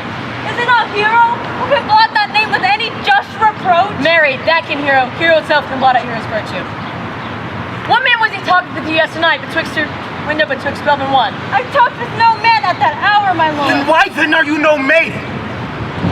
Leonato, I'm sorry you must hear it, but upon mine honor, myself, my brother, and this grieved count did see her, hear her at that hour last night. Talk with like a ruffian at her chamber window, who had married to all the valiant conjurers they had 1,000 times in secrets. Oh, bye-bye, they're not to be named. Not to be spoke of, my lord. There's not trusty enough in language to utter without offense. This pretty lady, I'm sorry for that much misgoverned. Oh, hero. What a hero hadst thou been if half thy outward graces had been placed about thy thoughts and counsels of thy heart. But fare thee well, most foul, most fair, fare thee well. Thou pure and piety and pious purity. Have no man dire here, wife for me! Why, how now, cousin? We'll proceed to down. Come, let us go. These things some dust light, smother spirits up. How doth the lady? Dad, I think! Help, uncle! Hero, what hero? Uncle, Signor Benedict, fire! Oh, Faye, take not away thy heavy hand. That is the fairest cover for her shame that may be wished for. How now, cousin Hero? Have comfort, lady. Dost thou look up? Yea, wherefore should she not? Wherefore? Why, does not every earthly thing cry shame upon her? Could she here deny the story that is printed in her blood? Do not live, hero. Do not open thine eyes. For did I think thou wouldst not quickly die, thought I thy spirit stronger than thy shames, myself would, on the rearward of reproaches, strike at thy life. Oh, she has fallen into a pit of ink, that which the wide sea hath dropped too few to wash her clean again, and saw too little which may season give to her foul-tainted flesh. Sir! Sir, enough! For my part, I am so tired and wonder, I know not what to say. Oh, on my soul, my cousin is belied. Lady, were you her bedfellow last night? No, truly not, although I have until last night been her bedfellow. Confirmed! Confirmed! Oh, that is stronger, made which is four-barred with ribs of iron. Would her foulness washed it with tears? Hence from her, let her die. Hear me a little, for I have only been silent for so long. By noting of the lady, I have marked 1,000 blushing apparitions. To start into her face, 1,000 innocent shames, the angel wiped the street away. In her eye hath appeared a fire that burns the air that is Princess Hall against her maiden truth. Call me a fool, trust not my age, my calling, my divinity, nor my reverence, if this lady lie not guiltless here of this abiding error. Friar, it cannot be. Thou seest that all the grace she hath left us, she will not add to her damnation. A sin of perjury, she not denies it. Lady, what man is he you are accused of? I know that you accuse me. I know none. If I know more of any man alive than that which made a modesty doth warrant, let all my sins lack mercy. Oh, my Father, prove you that any man with me converse at hours with me, or that I yesternight maintained the change of words with any creature, refuse me, hate me, torture me to death. There is some strange misprison in the princes. 2 of them, the very bent of honor. And if their wisdoms be misled in this, the practice of it lives in John the Bastard. Spirits toil, the frame of villainies. I know not. If they speak but truth, her hands shall tear her. If they but wrong her honor, the proudest of them shall hear well of it. Time hath not yet so dried this blood of mine, more age eat up my invention. They shall find, awaked in such kind, both strength of limb and policy of mind, ability and means and choice of friends, quit me of them thoroughly. Pause a while, and let my counsel sway you in this case. Your daughter here, the princess hath left for dead. Let her be secretly kept in for a while, and publish it that she is indeed dead. Maintain a mourning consternation, and on your old family monument, hang mournful epitaphs that appertain unto a burial. This shall, well carried on her behalf, change slander to remorse. That is not what I dream on this strange course. Sir Benedict, do you know what I speak of? Aye, sir, that I do.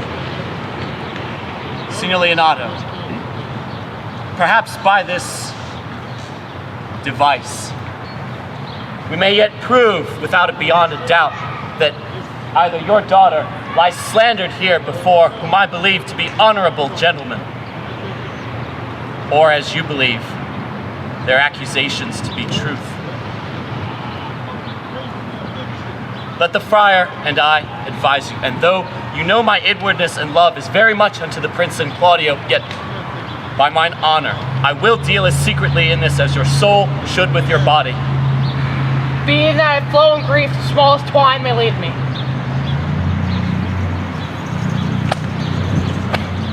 Come, lady, die to live. Perhaps this wedding day is but prolonged.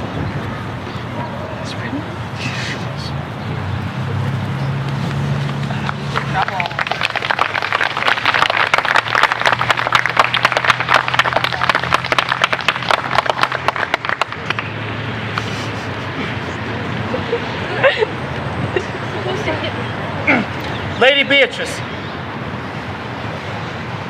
have you wept all this while? Yea, and I will weep a while longer. I will not desire that. You have no reason. I do it freely. Surely I do believe your fair cousin is wronged. Ah, how much might the man deserve of me that would right her? Is there any way to show such friendship? A very even way, but no such friend. May a man do it? It is a man's office, but not yours.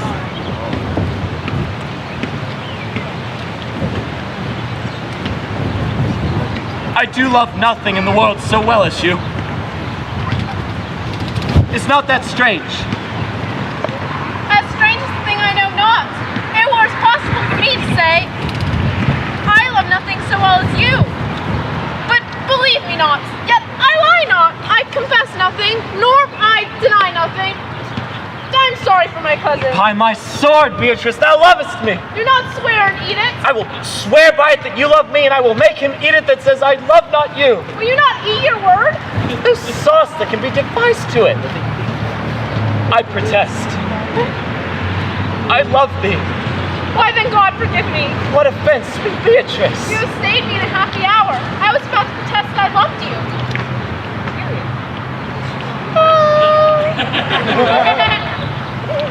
And do it with all thy heart. I love you with so much of my heart that none is left to protect. Come, bid me do anything for thee.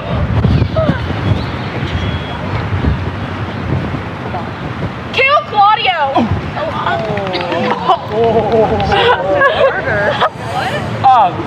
Not for the wide world. You kill me tonight. Farewell. Tarry, sweet Beatrice. I am gone, though I am here.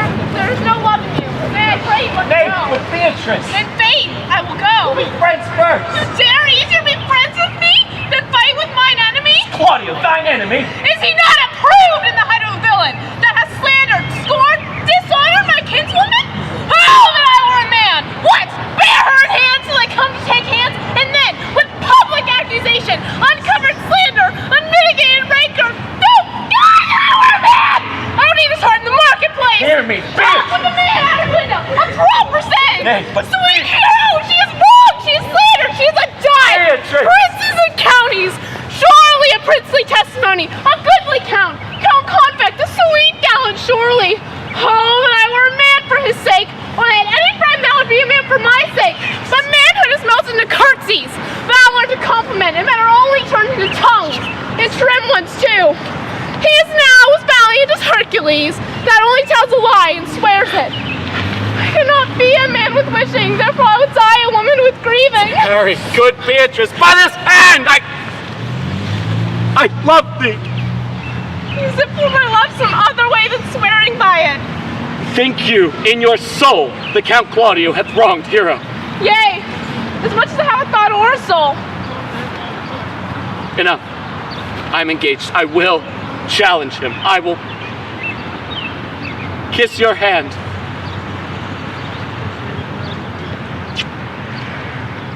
And so I leave you. By this hand, Claudio shall render me a dear account. As you hear of me, so think of me. Go. Comfort your cousin. I must say she is dead.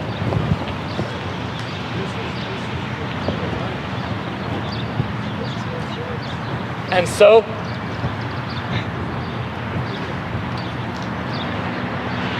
farewell.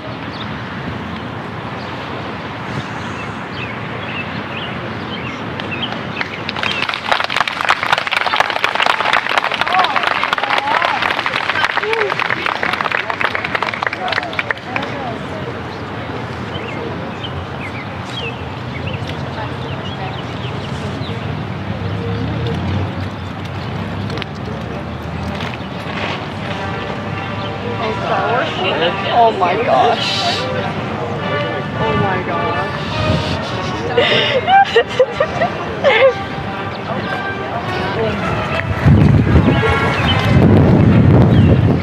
This is amazing. Oh, dang. As our whole assembly appeared, Which be the malefactors? Mary, that am I, and my Mark.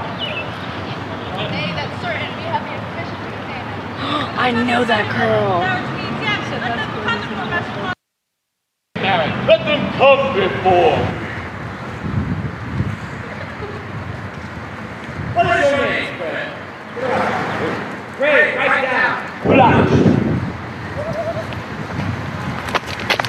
Yours, sir? I am a gentleman, sir. My name is Conrad. Woo! Write down, Master, Gentleman Conrad. Masters, do you serve God? Masters, it is proved already that you are little better than false knaves. They will go near to be thought so shortly. How answer you for yourselves? I say we are none. Marvelous witty fellow, I assure you. But I will go about with him. Come you hither, sir, a word in your ear.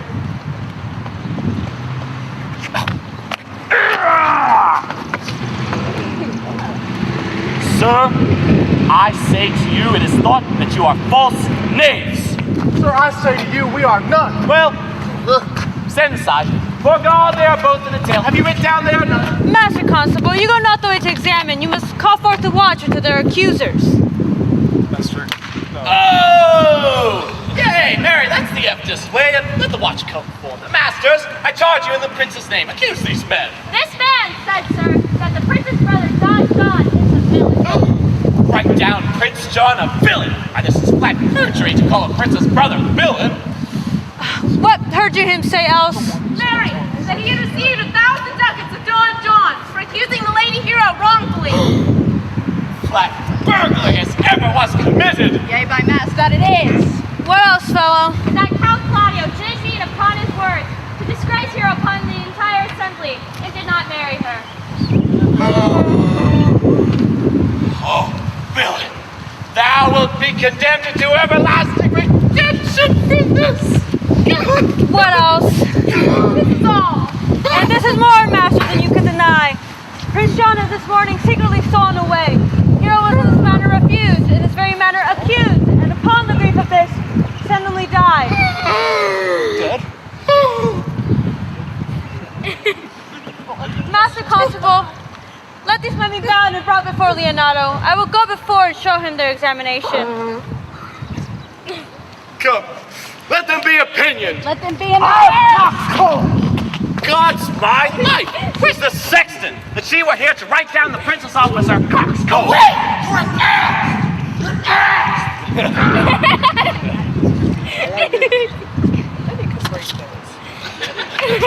Dost thou not suspect my play? Dost thou not suspect my ears? Oh, that she were here to write me down an ass with the masses. Remember that I am an ass. And forget not that I am an ass. Go!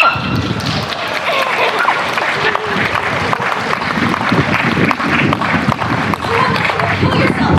It is not wisdom thus to second grief against yourself. I pray, seize thy counsel, which falls unto mine ears superfluous for such one whose wrongs do suit with mine. Bring me a father who so loves his child, whose joy for her is overwhelmed like mine, and bid him speak of patience. Bring him yet to me, and I of him will gather patience, but there is no such man. Brother, men can counsel and speak comfort to that grief which they themselves not feel. No, 'tis all men's office, speak patience to those that bring under the load of sorrow. But no man's virtue nor sufficiency to be so moral when he shall endure the like himself. Therefore give me no counsel, my griefs cry louder than advertisement. There do men from children, nothing differ. I pray, peace. I will be flesh and blood, for there was never yet philosopher that could endure toothache patiently. However they have writ style of the gods made to push a chance in sufferance. Yet bend not harm upon yourself. Make those that do offend you suffer too. There thou speaks reason. Nay, I will do so. My soul tell me heroes belie. That shall Claudio know, so shall the prince and all of them that thus dishonor her. Here come the prince and Claudio hastily. Good thing, good thing. Good day to both of you. Hear ye, my lords? Leonardo, you have some haste. Some haste, my lord. Well, fare you well, my lord. He's so hasty now. All is one. Hey, do not quarrel with such good old men. If he could right himself with quarreling, some of us would lie low. Who wrongs him? Mary, thou dost wrong me, thou dissembler, thou. Hey, never lay thy hand upon thy sword, I fear thee not. May I bestrue my hand, in faith of the men not with my sword, but it should give your old age such cause of fear. Hush, hush, man, never fleer nor jest at me. I speak not like a daughter nor a fool. It's under privilege of age to brag what I had done were I young, what I would do were I not old. No, Claudio, to thy head. Thou hast so wronged mine innocent child in me that I am forced to lay my reverence by. With blonde hairs and bruise of many days do challenge thee, trial to a man. I say thou hast belied mine innocent child. Thy slander hath gone through and through her heart, and she lies buried with her ancestors. Oh, in a tomb where scandal never slept. Save this of hers, framed by thy villainy. My villainy. Thine, Claudio, thine, I say. You say not right, old man. My lord, I'll prove it on his body if he dare. Despite his nice fence and active practice, his May of youth and bloom of lustihood. Away, I will not have to do with you. Canst thou so daff me? Thou hast killed my child. If thou shalt kill me, boy, thou shalt kill a man. He shall kill two of us, in men indeed. But that's no matter. Let him kill one first. Win me. Wear me. Let him answer me. Come, follow me, boy. Come, sir boy. Come, follow me, sir boy. I'll whip you from your boarding fence. Nay, I'm a gentleman. I will. Brother. Content yourself. God knows I love my niece, and she is dead, slandered us by villains. That dare as well answer a man indeed, as I dare take a serpent by the tongue. Boys, apes, beggar jacks, milksop! Brother Anthony. Hold your content. Brother. another away. I will be heard. And shall, or some of us will smart for it.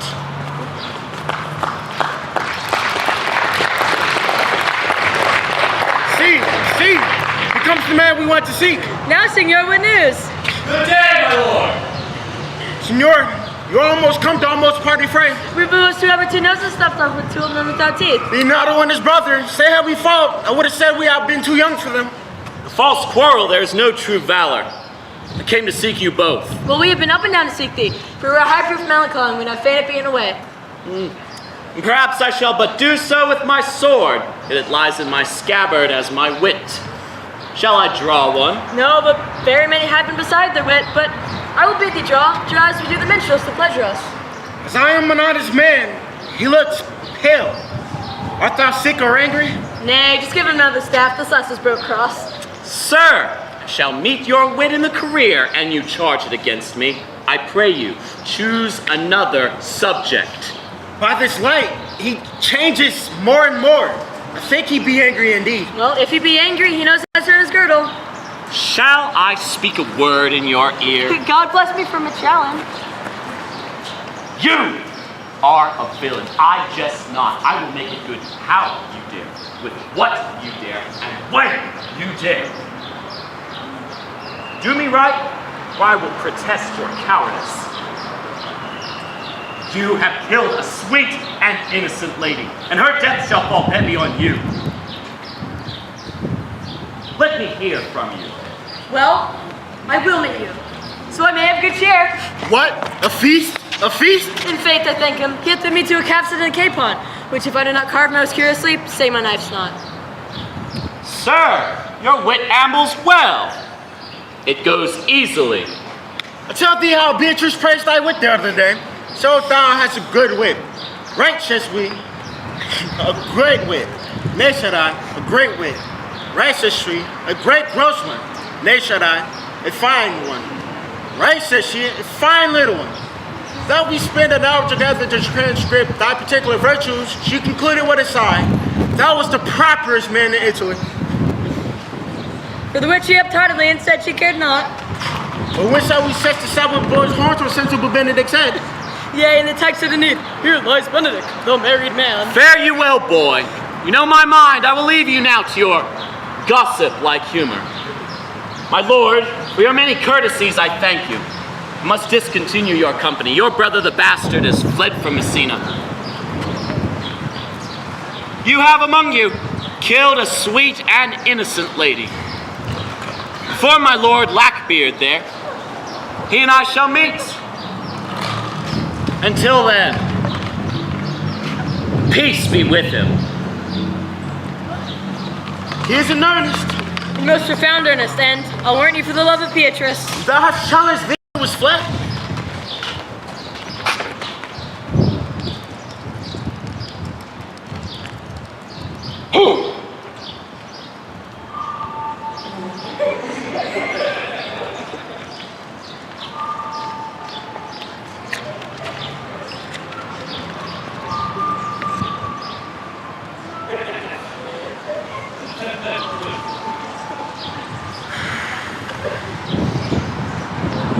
Come you, sir.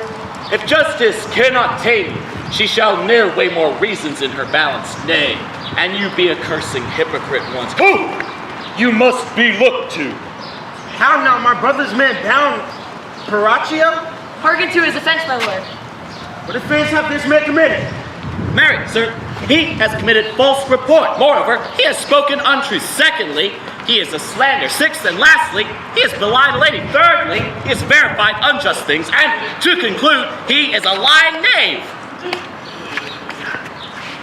First, I ask thee what they have done. Third and secondly, what you lay to their charge.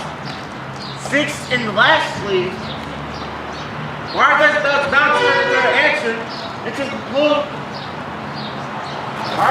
Wow. Rightly reasoned in his own division, there is one meaning well suited. Master, why are you thus bound to your answer? This reigning constable is too cunning to be understood. What do you lay to your offense?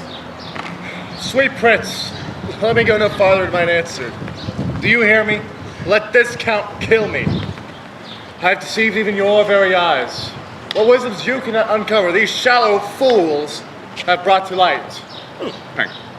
Who in the night overheard me confess to Conrad how Don John, your brother, had sent me to slander the Lady Hero. How you were in the orchard and you saw me court Margaret in Hero's garments. How you disgraced her when you should have married her. My villainy they have upon record. And which I'd rather seal with my death than to repeat over to my fate. The lady is dead upon mine and my master's false accusations, and I desire nothing but the reward of a villain. Runs this speech not like iron through your blood? I drank poison while he uttered it. But did my brother not set me onto this? Yea, and paid me richly for the practice of it. Or his framed up this treachery and fled off this villainy? Oh, hero, now thy image doth appear from the very semblance that I loved at first. Come, bring away the plaintiff. By this time, our sexton hath reformed Signor Leonato of the matter. And masters, do not forget to specify, when time and place shall serve, that I am an ass. Here comes your Leonardo. Which is a villain? Let me see his eyes, and when I know another man like him, I may avoid. Which of these is he? If you would know you were any wronger, you would look upon me. Art thou a slave that with thy breath hast killed mine innocent child? Yea, even I alone. No, not so, villain. Thou beliest thyself. Here stand a pair of honorable men. A third is fled that had a hand in it. I thank thee, princes, for my daughter's death. Record it with your high and worthy deeds. 'Twas bravely done if you bethink you of it. I know not how to pray your patience, yet must I speak. Choose your revenge yourself. By my soul, nor I will bend under heavy weights that this good old man can endure me to. I cannot bid you bid my daughter live. That were impossible. But I pray you both, possess the people in Messina here how innocent she died. And if your love can labor aught in sad invention, hang her an epitaph upon her tomb and sing it to her bones. Sing it tonight. Tomorrow morning come you to my house. Since you could not be my son-in-law, be yet my nephew. My brother hath a daughter. Almost an exact copy of my daughter that's dead. She alone is heir to both of us. Give her the right you should have given her cousin, and so dies my revenge. Oh, noble sir, your overkind is softening tears to me. I do embrace your offer, and henceforth with poor Claudio. Tomorrow, then, I will expect your coming. Tonight, I take my leave. This naughty man shall face to face be brought with Margaret, who I believe is packed in all this wrongdoing, hired by your brother. No, by my soul, she did not, nor knew not what she did when she spoke to me, but hath always been just and virtuous. By anything I do know of her. Moreover, which indeed is not under white and black. This offender here, the plaintiff, did indeed call me an ass. I beseech you, let it be remembered in his punishment. I thank thee for thy care and honest pains. Your worship speaks like a most thankful and reverent youth, and I praise God for you. Here's for thy pains. God save the foundation. Go, and I thank thee. I leave an errant knave with your worship, which I beseech your worship to correct yourself for the example of others. God keep your worship well. God restore you to health. I wish your worship well. I humbly give you leave to depart, and if a merry meeting be wished, God forbid it. Come, neighbor.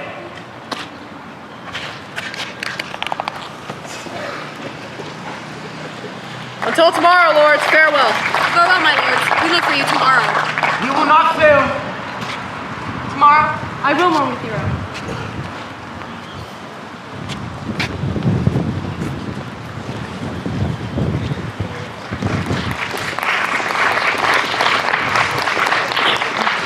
Pray thee, sweet Mistress Margaret, deserve well at my hands by helping me to the speech of Beatrice. Will you write me a sonnet in praise of my beauty? So high a style, Margaret, that no man living shall come over it. For, in most comely truth, thou deservest it. Why, shall no man come over me? Should I always be kept below stairs? most manly wit, Margaret, but it lives as the greyhound's mouth that catches. And yours is blunt as the fencer's foil, which hits but not hurt. A most manly wit, Margaret, it shall not hurt a woman, and so I pray thee, call Beatrice, I will call Beatrice, who I think hath legs. and therefore will come.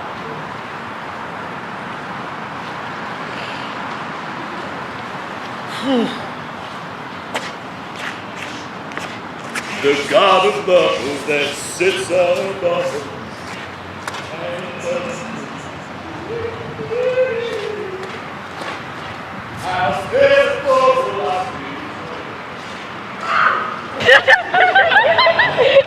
Leander, the good swimmer, Troilus, the first employer of Panders, whose names did yet run smoothly in the even road of a blank verse.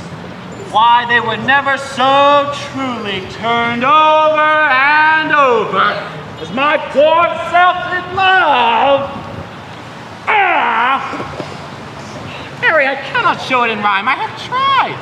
I can find out no rhyme to lady, but baby, an innocent rhyme for scorn, horn, a hard rhyme for school, fool, a babbling rhyme.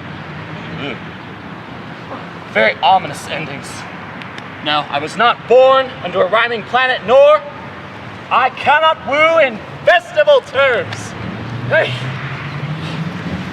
sweet Beatrice, wouldst thou come when I called thee? Yay! Senor! May depart when you bid me. Oh, stay but till then. Huh? Then is spoken. Very well now. Yet! Here I go. Let me go with that for which I came. Which is with knowing what hath passed between you and Claudio. Only foul words.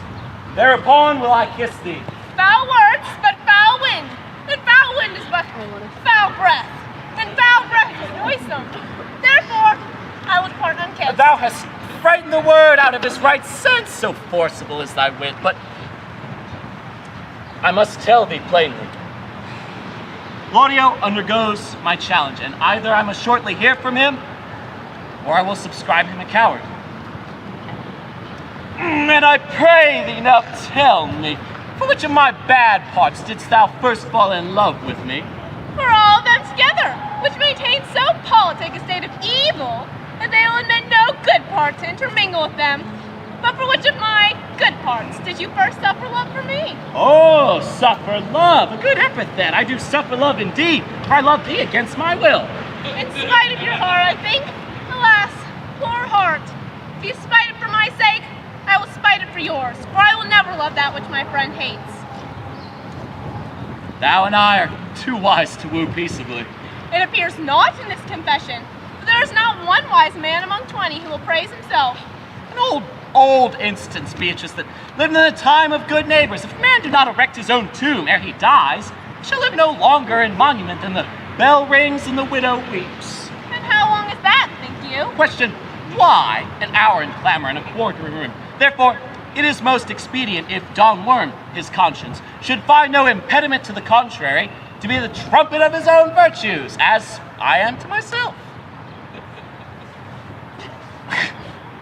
So much for praising myself, who I myself will bear witness is praiseworthy.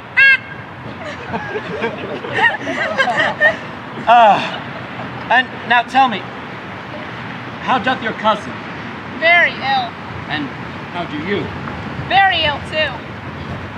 Serve God, love me, and mend. There too will I leave you, for here comes one in haste. Lady, you must come to your uncle. Yonder's old coil at home. It is proved my lady hero hath been falsely accused. The prince and Claudio mightily abused, and John, who is the author of all, has fled and gone. Will you come presently? Will you go hear this news, senor? I will live in thy heart, die in thy lap, and be buried in thy eyes. And moreover, I will go with thee to thy uncle's. Oh.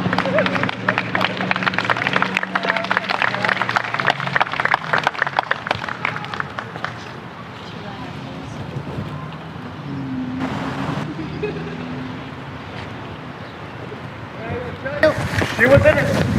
Son, Prince Claudio!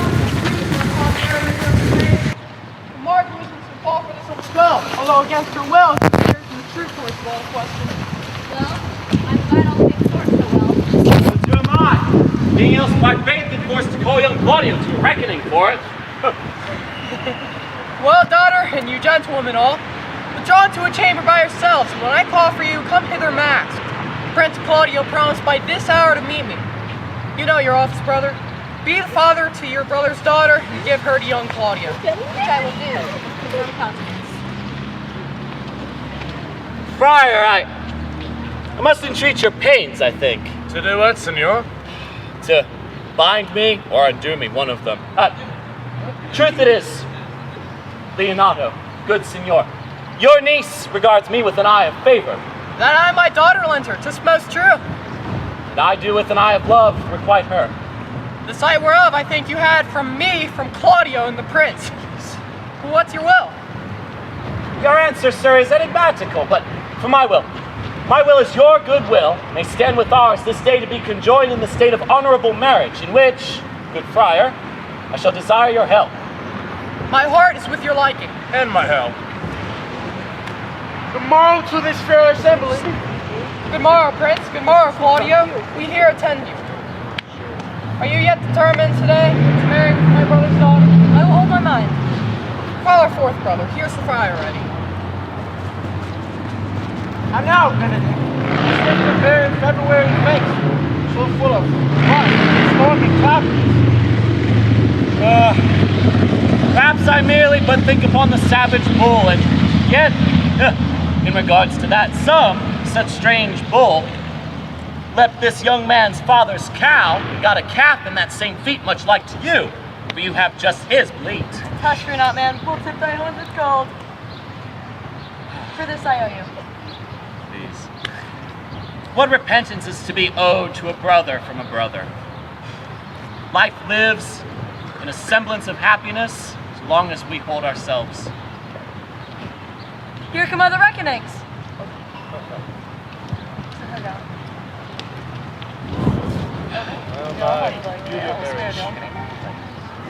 So it is.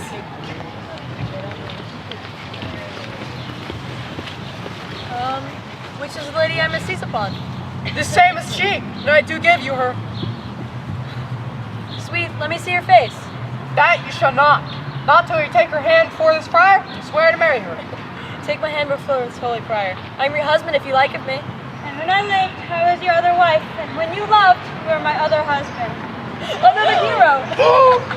Nothing certain. One year dead defiled, but I do live, and surely as I live, I'm a maid. The former hero, hero that is dead? She died, my lord, but whilst her slander lived.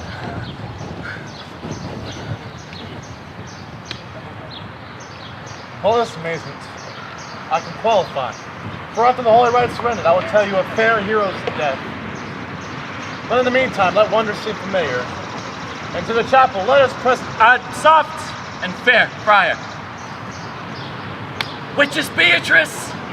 I answer to that name. What is your will? Do not you love me? Why? No more than reason. Why then, your uncle and the Prince and Claudio were deceived. They swore you did. Do not you love me? No, no more than reason. Well then my cousin, Margaret and Ursula are much deceived. For they did swear you did. They swore you were almost sick for me. They swore you were well nigh dead for me. Oh, 'tis no such matter. Then you do not love me. No, truly, but in friendly recompense. Come, cousin, I'm sure you love the gentleman. Nay, I have something against it. For here's a halting sonnet, fashioned to Beatrice, written in Benedict's hand. And here's another, written in my cousin's hand, stolen from her pocket, containing her affection to Benedict.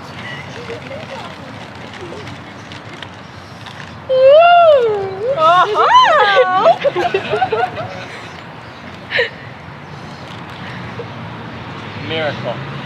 Here's our own hands against our hearts.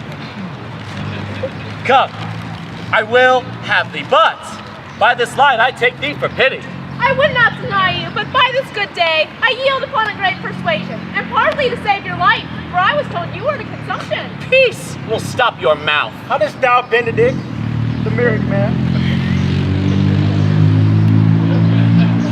I'll tell thee what, Prince, a college of witcrackers cannot flout me out of my humor. Dost thou think I care for satire or an epigram? No.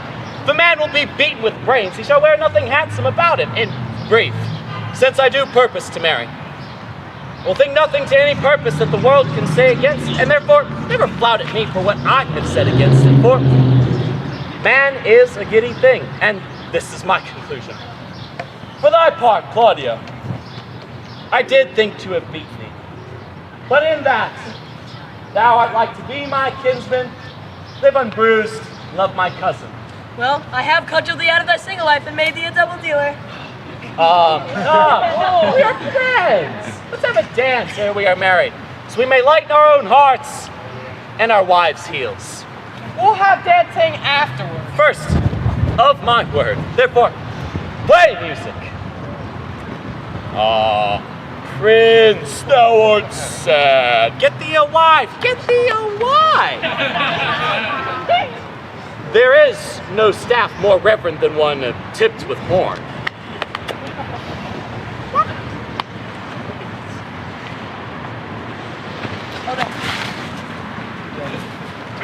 My lord, your brother John became in flight. Barkrock is already made to Messina. Think not on him till tomorrow. I'll devise thee brave punishments for him. Strike up, pipers!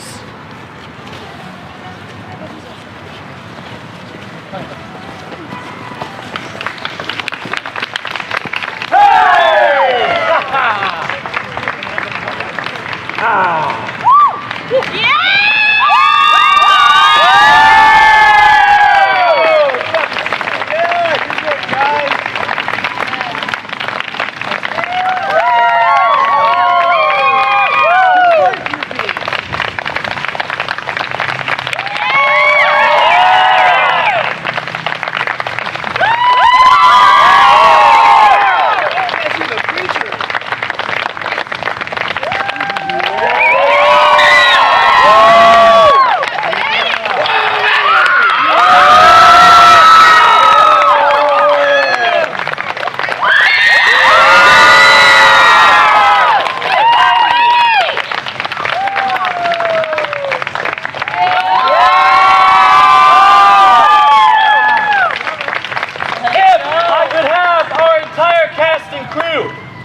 Metaphorical stage. As our closing audience, it is my pleasure to present you with a bit of a special feast for your eyes to lay upon. So, if you would like to join us for some very special and emotional awards, please remain in your seats. Otherwise, the show has concluded. Please feel free. The exit is everywhere, I guess. So, please feel free to find one. Luke, since you're at the end of the line, would you mind grabbing the bucket and the letters? Piano. We do love our dear Claudio, don't we? For any who may be unfamiliar with this custom, it is our beloved tradition to call up all of our adult leadership to the front of the stage so that we can publicly thank them in front of each and every one of you for the countless hours of labor, pain, sweat, tears, blood, creative energy, every other positive adjective that you can use to describe them. And we want to just usher them up for a warm welcome from you all. So, if I could please have our stage manager, Maddie Schneider.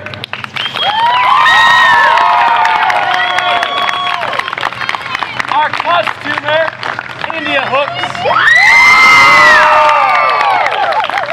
Do we have our producer, Miss Ashley Martin, in the audience? We do! There she is! All right. Oh, please, take center stage. Oh, that's okay. Thank you, Oh. Well, suppose I can call each of you up one by one.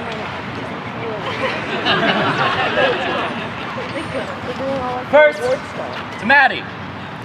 Every single physical thing that you saw on this set was in her dwelling. If it were not for her, we would not have chairs to sit on plates to eat off of, masking to hide behind, you name it, every physical thing, and the general manager of our delightful crew stands here before you. Maddie.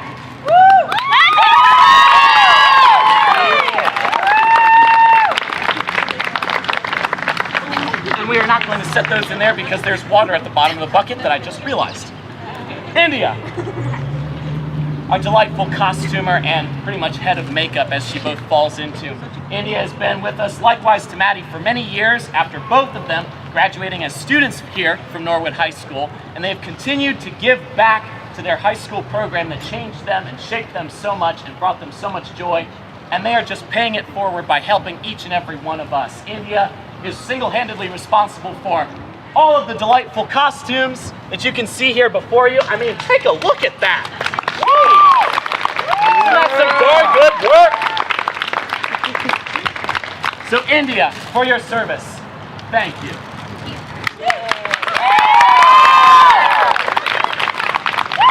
Mrs. Martin. Yes. If you could step forth for us. She said here. Miss Martin is not frequently seen by the cast except in school, where she teaches English and is very beloved by all who have had her, myself included. But in managing our relations with the school to our own program and coordinating fine details, she is our go-to. Everything scheduling, she is there for us. When we have our bigger plays, she handles all of the legal mumbo-jumbo that I myself do not ever want to stick my head into. Please, dear God, help me. But, Miss Martin, if it weren't for you bringing me into Baskerville several years ago, I would not even be here, likely, standing upon this screen to thank you personally. So, from the bottom of my heart, thank you.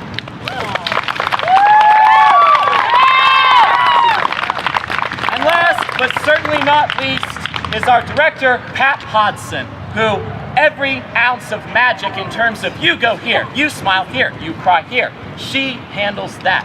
Unfortunately, due to attending some graduations way out west, she is not able to join us for any of our shows. This is actually the first occurrence we have had a show running without our director here with us.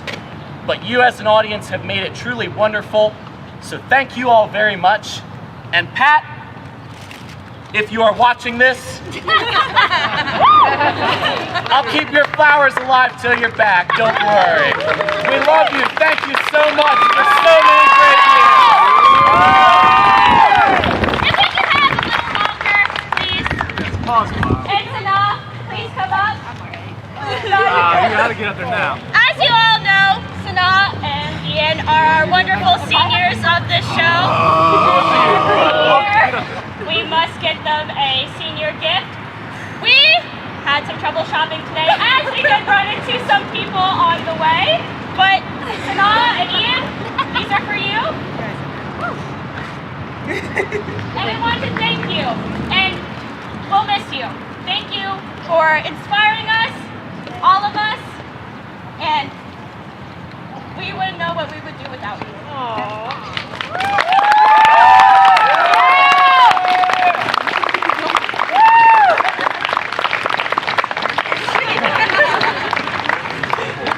All right, unless we have any other awards to present, going once, going twice, sold. Okay, ladies and gentlemen, thank you very much all for joining us for the closing afternoon of Shakespeare's Much Ado About Nothing here at Norwood High School. We hope you will keep your ears tuned for future productions, and should you have any children going through the Norwood public school system, please send them our way. We'll make an actor or a crew member out of them yet. Thank you all very much for watching, and good night.